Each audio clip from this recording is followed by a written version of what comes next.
Dumako tayo dito sa budget.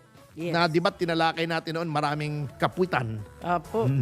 Huwag na natin sabihin kung ano kasi baka naman masaktan sila. Charitable tayo, kapuitan na lang. Walang prinsipyo involved. Ano lang, samantalahan lang katulad ng ginawa ni Tolentino. O bago aalis, di ba? Pagkatapos pakinabangan yung PDP laban. Ibig problema, yung mga mahihina sa komprehensyon ay ang iba po ay naroon sa Quadcom.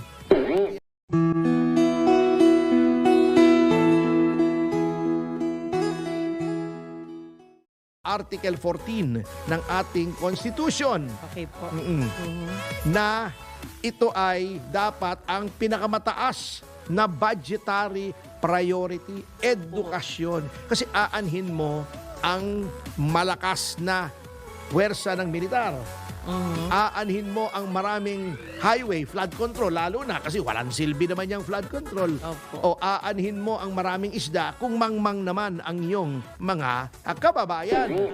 O at yan po ay malaki ng epekto sapagkat di ba nagtetest kahiya-hiya pong Pilipino, tayong pinakamahina sa math, sa comprehension, yung pag-unawa. Yes po. At ang problema, yung mga mahihina sa comprehension ay ang iba po ay naroon sa Quadcom. Hindi yata makaintindi ng sinasabi ng konstitusyon at ng mga desisyon ng ating Korte Suprema.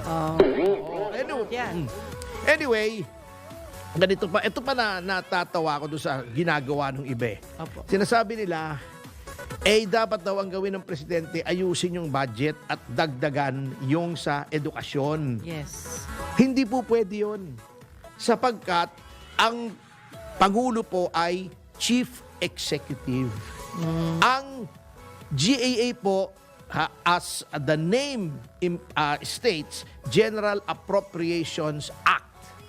Batas po yun. Ang gumagawa po noon ay ang mga mambabatas, ang lehislatura.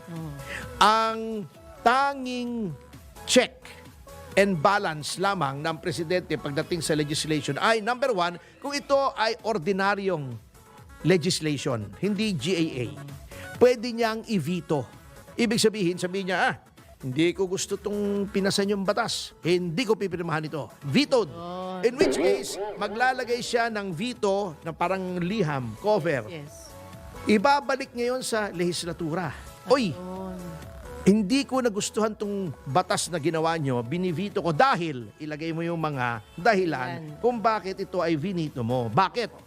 Baka naman pwede mag-convene yung legislatura at magpasa ng panibagong batas na tatanggalin yung mga objectionable portions na ayaw ng Pangulo. Ayun. In which case, pwede mong ibalik ito sa Pangulo. Sabihin mo, Mr. President, yung mga objectionable portions po, yung mga bahagi na ayaw ninyo, wish ninyo betchikola, ay tinanggal na po namin. Yes. O, baka pwede na po ito, pirmahan nyo na yan. Ayun. Pwede yun, number one, course of action. Number two, sasabihin ng legislatura kung hindi hawak ng Pangulo, hawak ng ibang tao. Walang majority ang Pangulo sa legislatura. Hindi pwede. Magboboto kami 2/3 qualified majority. 2/3, hindi lang simple majority kasi ang simple majority 50 plus 1.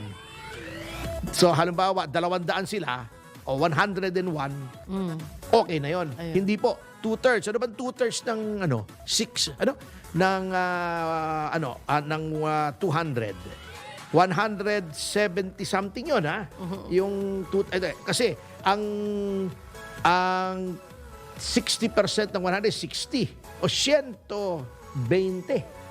Ata, tama ba ako? Mahina ako sa math, kaya nga nagloko, pakitingnan. Basta more than 101, 120 ata, 2/3 2/3.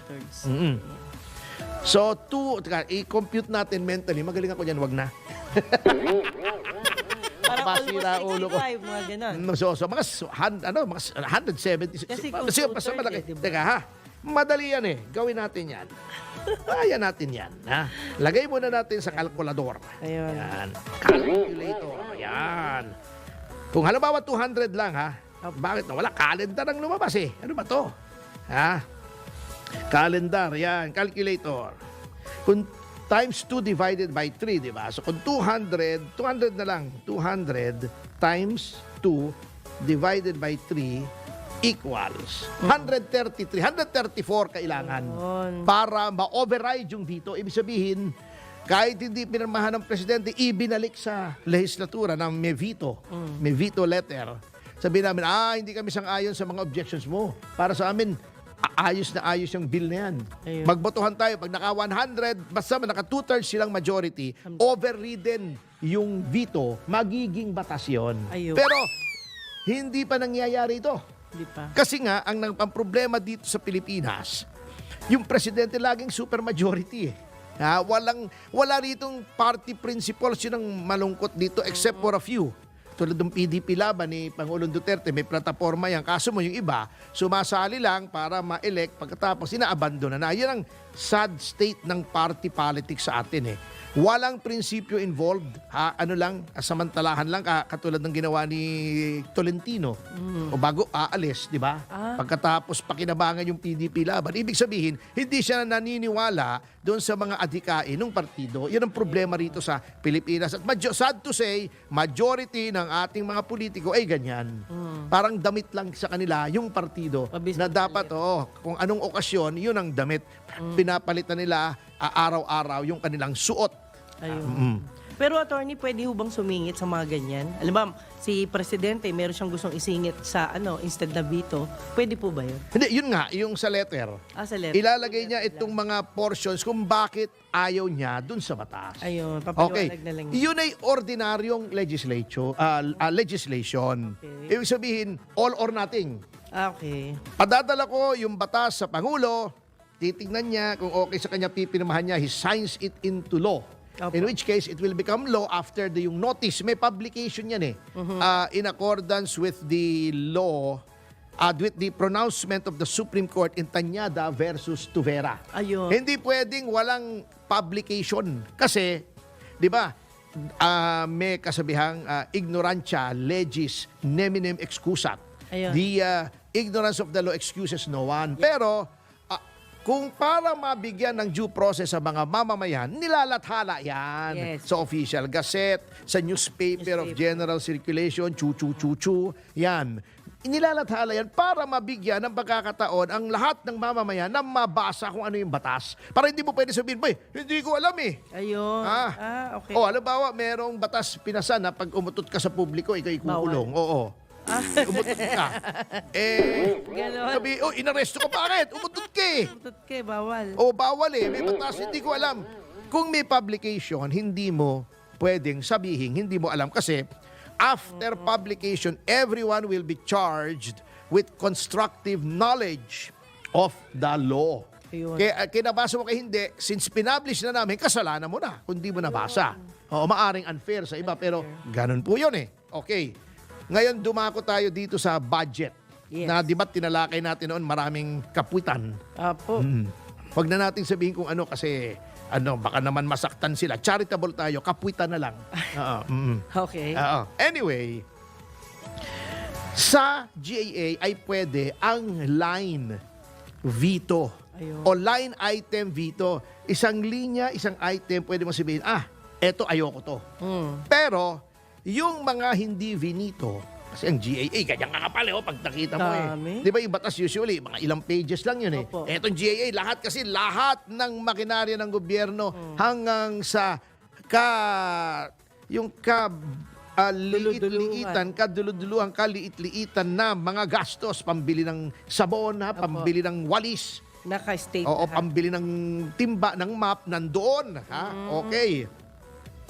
Pag sinabi ng president, ayoko nito, tanggalin ito, hindi apektado yung rest of the bill. You do not have to veto the entire bill para matanggal yung isang item.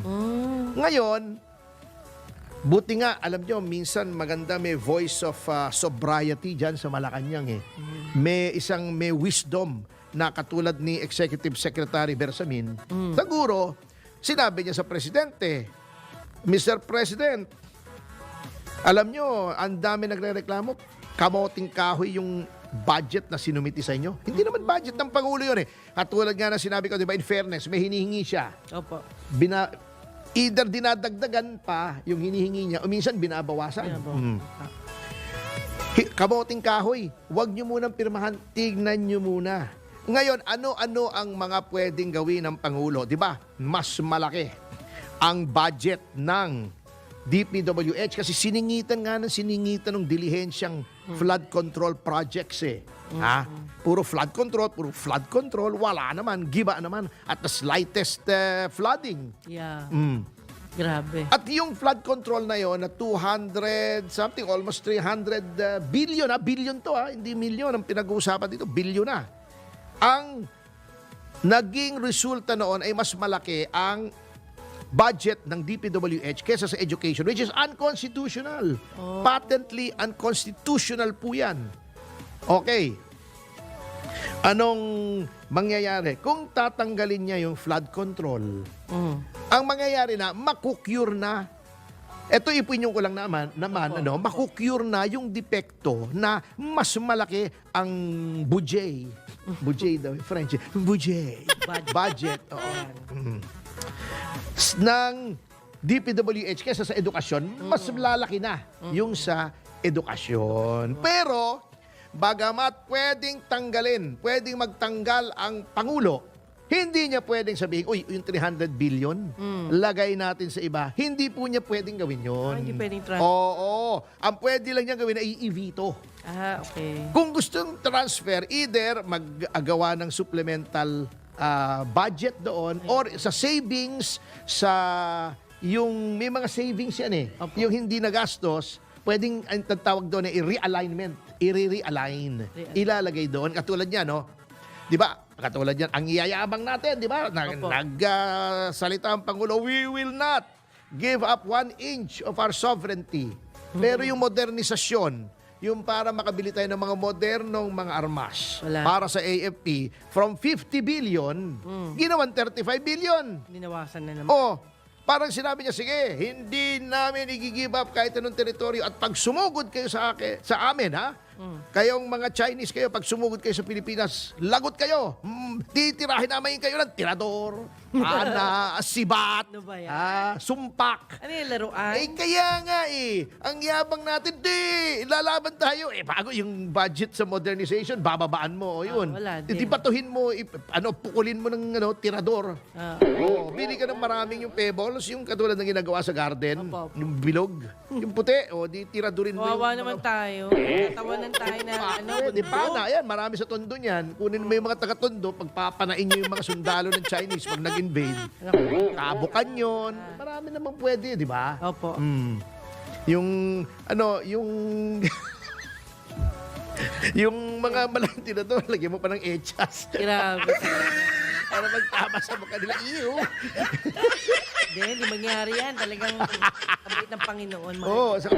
Paluin natin ng bote ng beer sa ulo pagka nag-invade ng Pilipinas. Di ba? May Chinese eh. Saka since wala tayong drone, lagyan na lang natin ng kwitis yung mga saranggola, pari natin sa kanila. Grabe naman yung suggestion mo. Oo nga kaya itong mga congressman na to, alam nyo, ngayon, baka natatakot kayo. Paano kung hindi mapirmahan yung budget? January na, tapos na yung budget. Oo nga. Paano Hindi, kaya yun? meron sa Article 14 yata, kung di ako nagkakamali, ng Constitution na kapag hindi na pirmahan yung bagong budget, yung dating budget ang gagamitin. Okay. Ano lang po kayo, relax lang po kayo. Pero, may gamot pa po yan. Kaya pag nakita nyo sina Dan Fernandez, sina Abante, sina Paduano sa kalye, halimbawa sa mall, namamasko, wag nyong sasampalin. Wag. Hahagisan ng bote ng mineral water sa mukha. Wag. Pag nakita nyo po, si Ace Barbers na pababa ng escalator, wag nyo po sisipain, para mahulog. Wag nyo duduraan sa mukha. Wag na. Hampasin ng bote, wag naman. Wag. Huwag nyo na lang tingnan. Ano tayo at tayo ay Paskwa ngayon yung mga iba nating Yes. mga kaibigang Kristiyano rin. Opo. Oo, goodwill to all men daw. O, so, Yes, yes. wag niyong sisipain sa lulod. Sabi nga Wag niyong mumurahin ha. Wag niyong mumurahin si Dan Fernandez. Hindi, tinapay pwede. Batiin mo ng tinapay para di masakit. Oo, sama mo yung garapon. O, wag niyong gagawin yun. Wag. Grabe. Hindi ko sinasabi. Wag niyong sasampalin ha. Susundutin ng barbecue stick yung tenga. Wag. Wag. Oo, wag kayong wag niyong sundutin ng bamboo stick yung butas ng puwet. Wag niyong gagawin yun. Wag naman. Oo, wag naman yung gagawin, ha? Let's be a loving person. Yan. Yeah. Oo, wag niyong kukunin yung sinturon niyo, hahagupitin niyo ng sinturon yung mukha. Wag niyong gagawin yun. Wag. Okay. Oo, okay. Okay.